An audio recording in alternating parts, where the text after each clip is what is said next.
Your name I came don't up know. in I don't conversation. know if that's good or bad. It's good. It's good. Okay. Thank you so much for honoring the invitation. I'm really excited about it.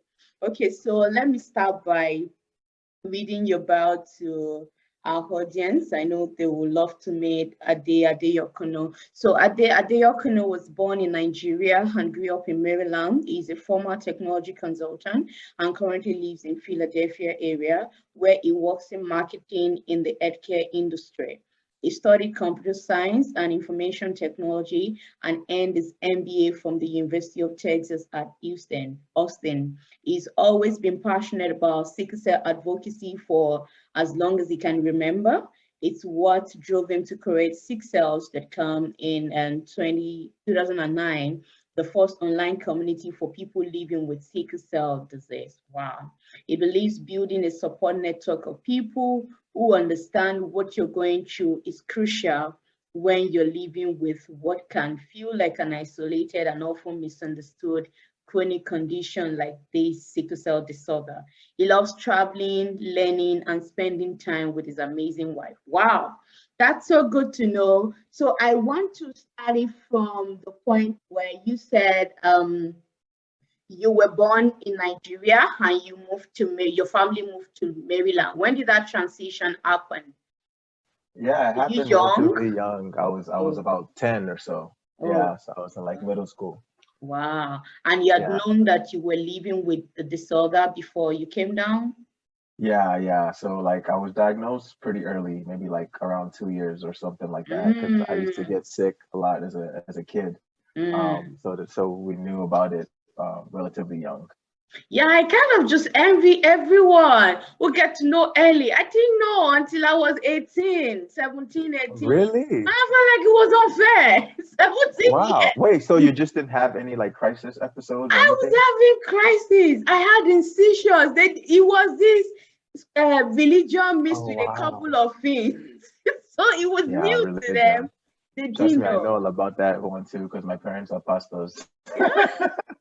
But Tell me that's about the interesting. religion That's part of that's it. fascinating that you didn't know until you were 18. I Then you didn't just know never thought to check when you went to the hospitals? I didn't know until I was 17. I had a very unique story though. Mom said, in fact, there was a time I had this very bad crisis at age 5, and she took me to a teaching hospital and they ran the test, and it was AS. They ran it twice. Uh-uh.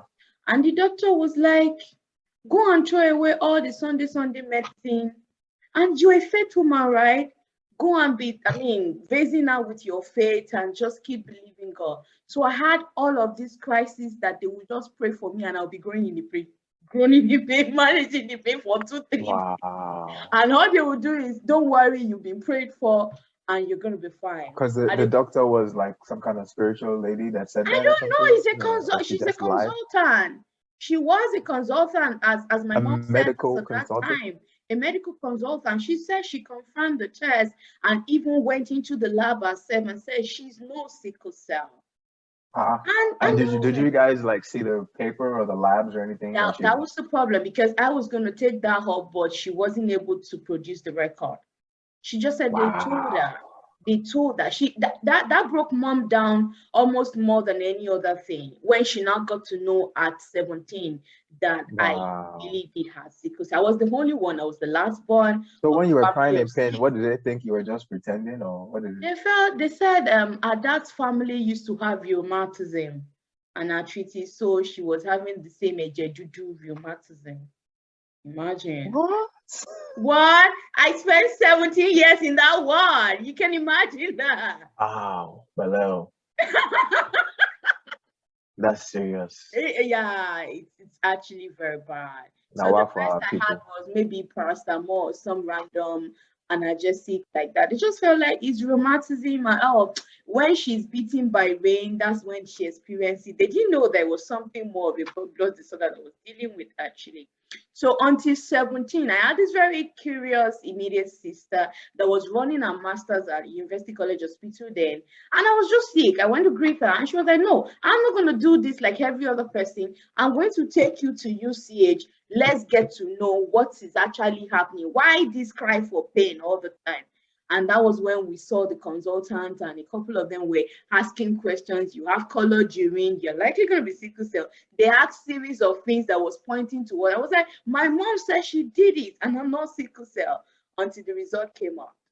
And that was when the whole story changed at 17. So I kind of Wow. envy everyone that grew into it, because Yeah.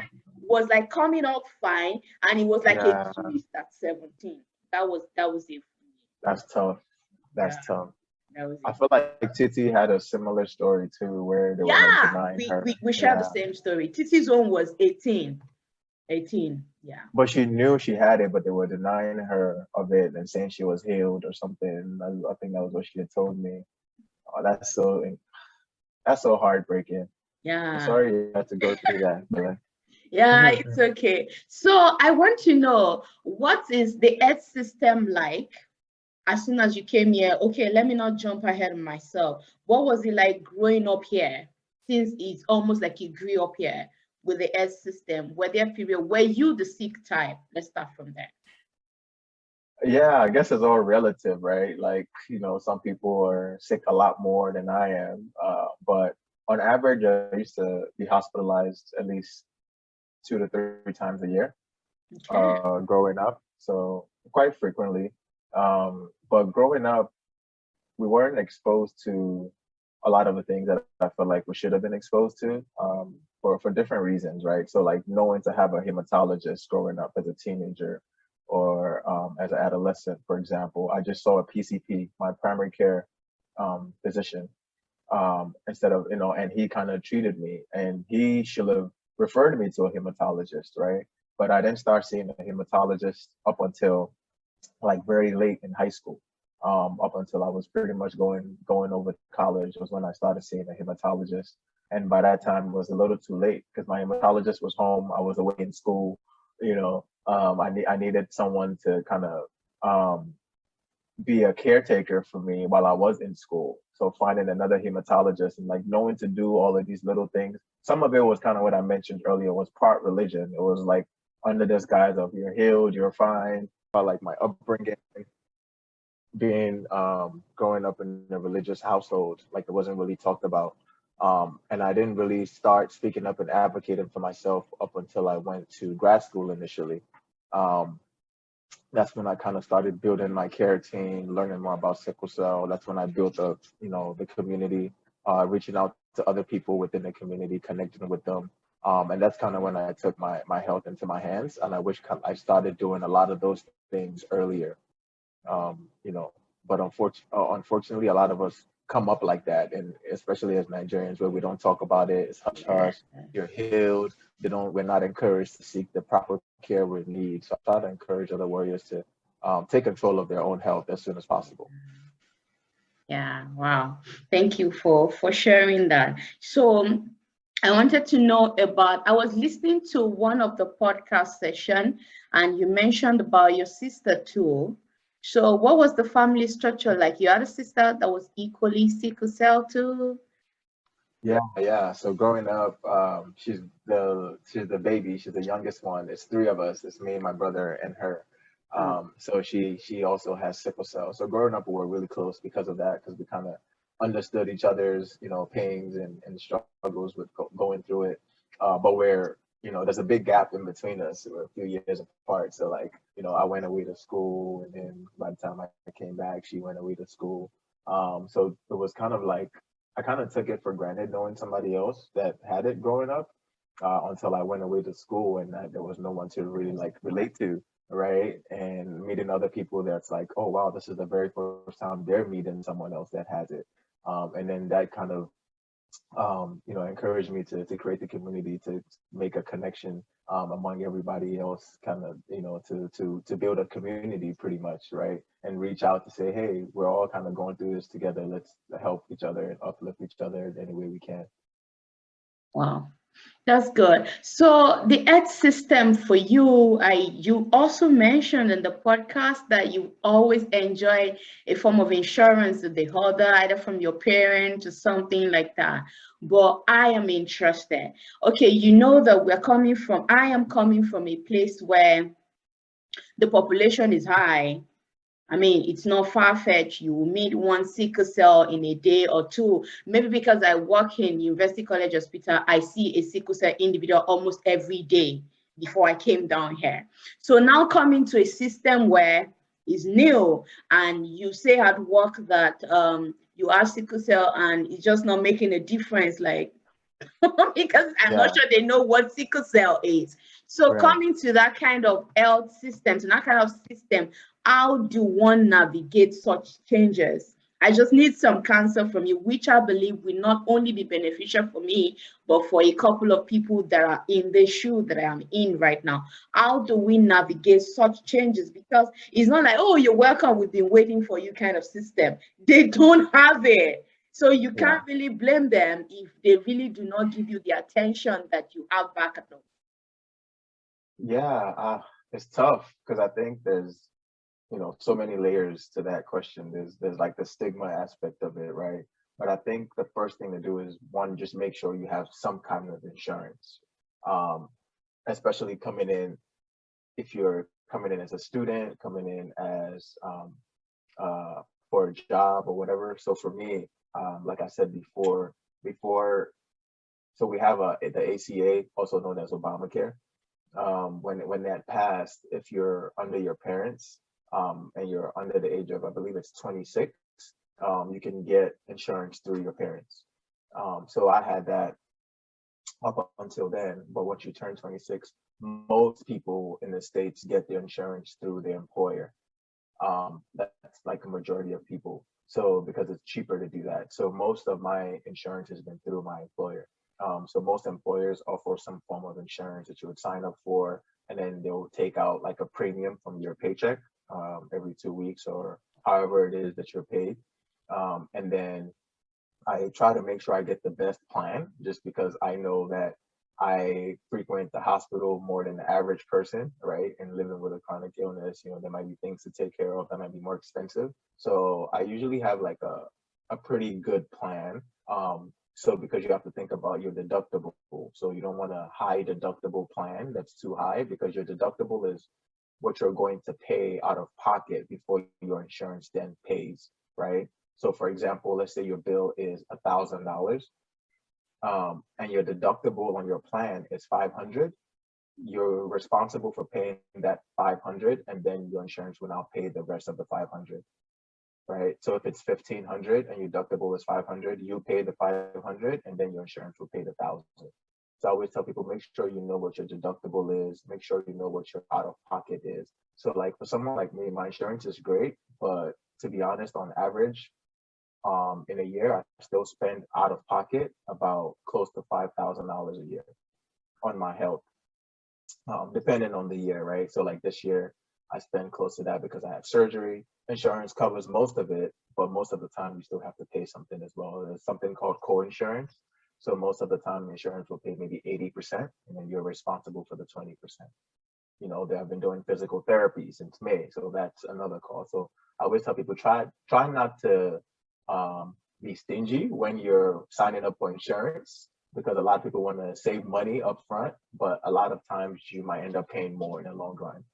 So try to get a good plan that you can afford, that covers you enough so you don't have to pay so much money out of pocket. Mm-hmm.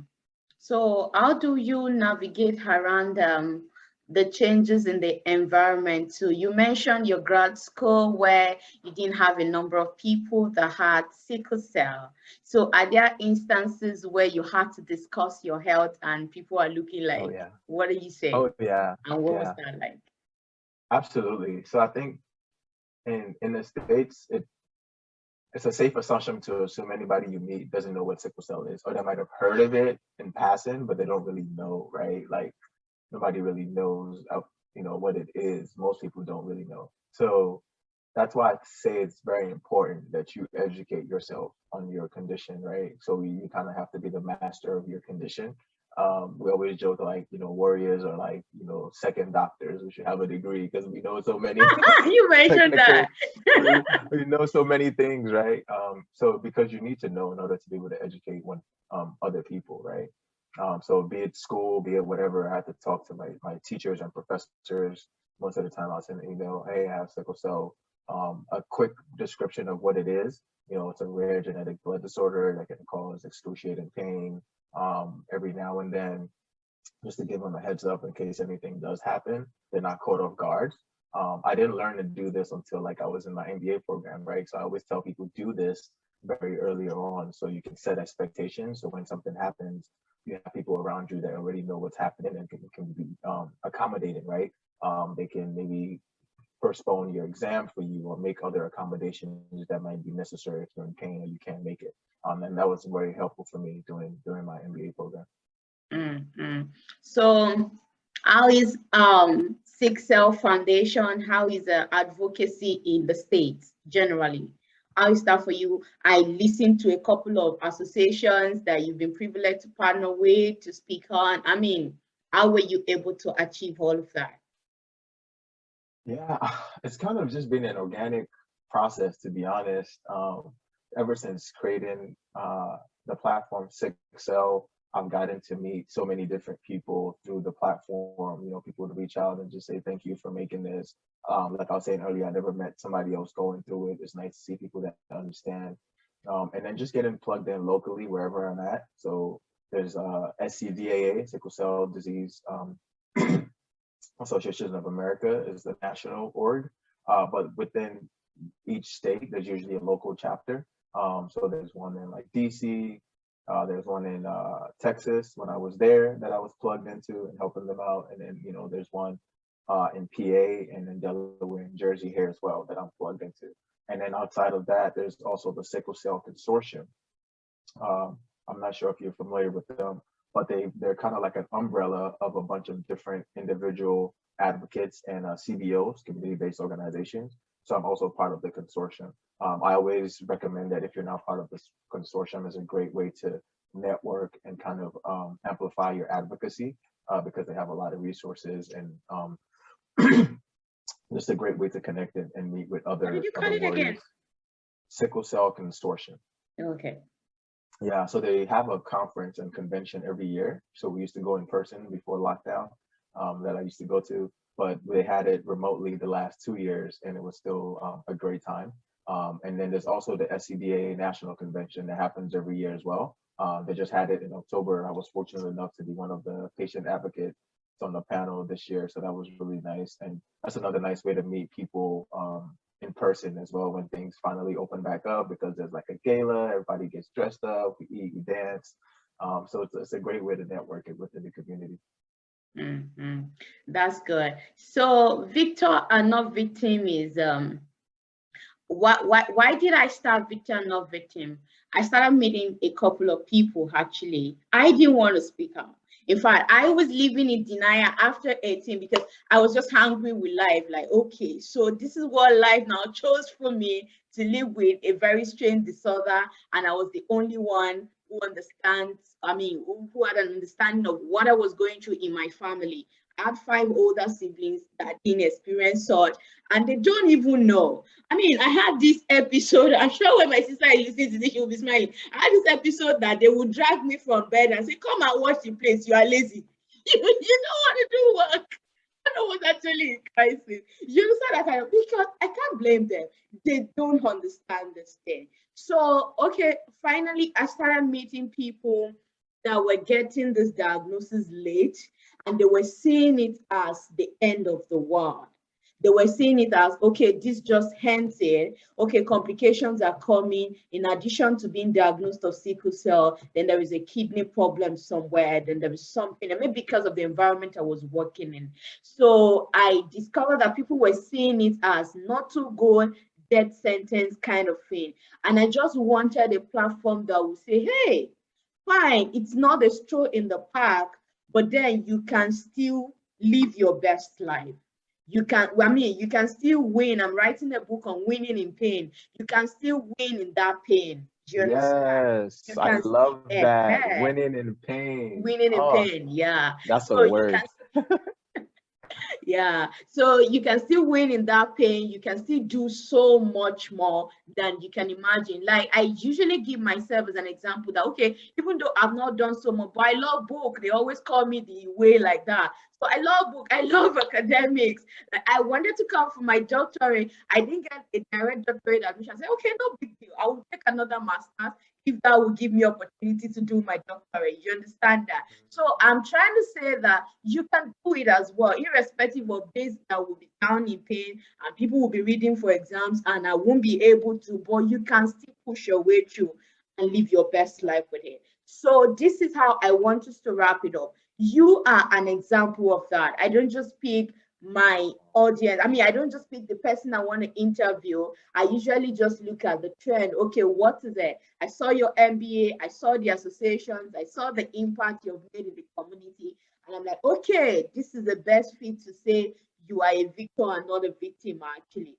So tell us, how have you been able to achieve all of these things, irrespective of the pain that knocks you down and you didn't get to prepare for sometimes? So how were you able to Yeah. achieve that? Wow. Thank you for that. I appreciate it. That's such a loaded question because I think there's so many layers. Again, one is it's a mindset thing, right? And I think that a lot of us in the community do have that mindset of victor and not victim, right? Of like, this is sickle cell doesn't have me, right? I can still do and achieve whatever it is that I set my mind to achieve.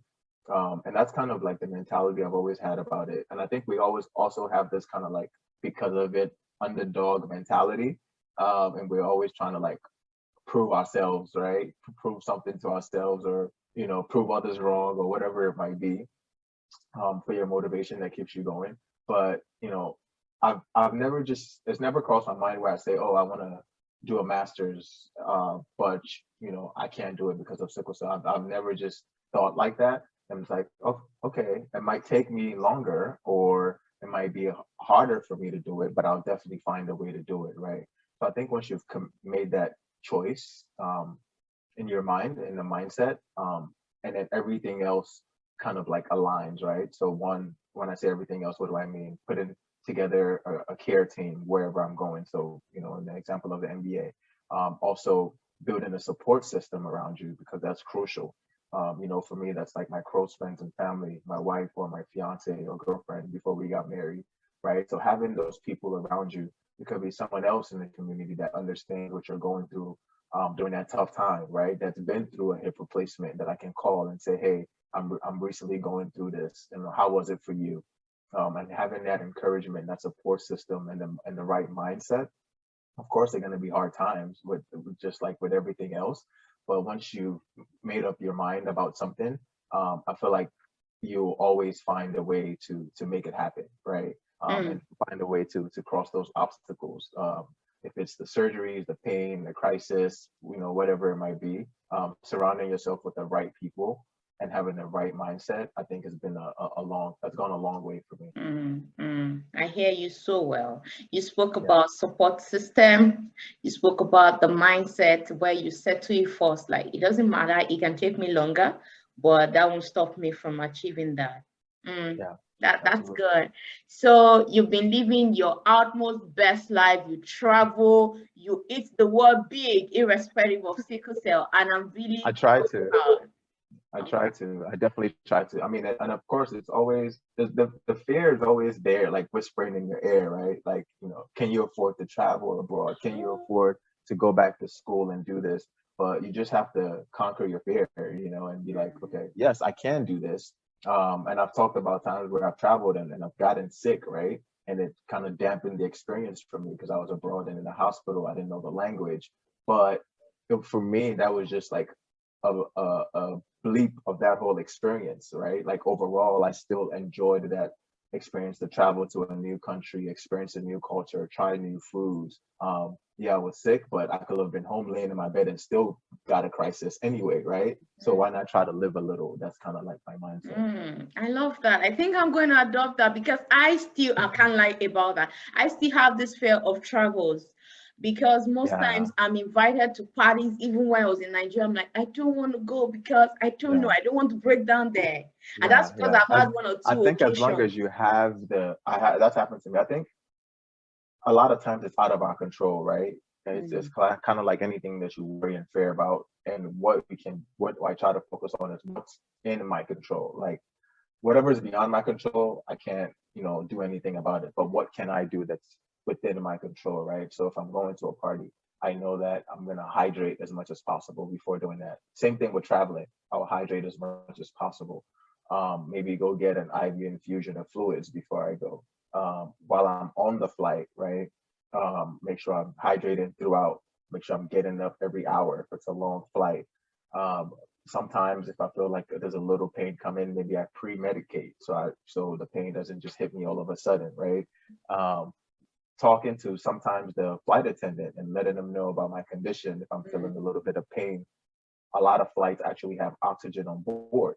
They can bring out oxygen for you. I've done that before where I was feeling pain and they actually brought oxygen out. So knowing what resources you have available to you and then doing whatever it is that it's within your control to kind of help give you the best outcome. And that's all you can do. You can't, whatever else happens is beyond your control. We just try to navigate through it, but doing everything and preparing well beforehand, I've noticed, helps a lot too. Wow. Oh, did I lose you again? Wow. Thank you so much. I really enjoyed your time. And Hello? I can hear you. I'm here. For me, you're breaking up. Oh, God. I'm here. Oh, my internet. Are you there? Can you hear me Oh, yeah, now? I can hear it. Yeah, there you go. You Oh, were okay. frozen, but I could hear you. Okay. Thank you so much. I really appreciate your time and the Oh, fact that yeah, of course. you came in for this. Thank you so, so much. I do not take that for granted. And my take home is I'm excited that we're from the same Oshu state. Yeah, I'm going so to go back and oppress Ibiashalan Auntie proper. Lola about that. Yes, Thank that's you. awesome. No, Thank thanks you, for Lord. having me. It's nice chatting with you, and I Yeah. always love meeting other warriors doing amazing things, Yeah. such as yourself. Yeah. Thank you. Thank you. We're Next following time I'm in after you. Chicago. Amen. Amen. All Next time right. I'm in It's Chicago, nice. I definitely have a friend to hit up there. Okay. Okay. That would be nice. And whenever you're in this PA area as well.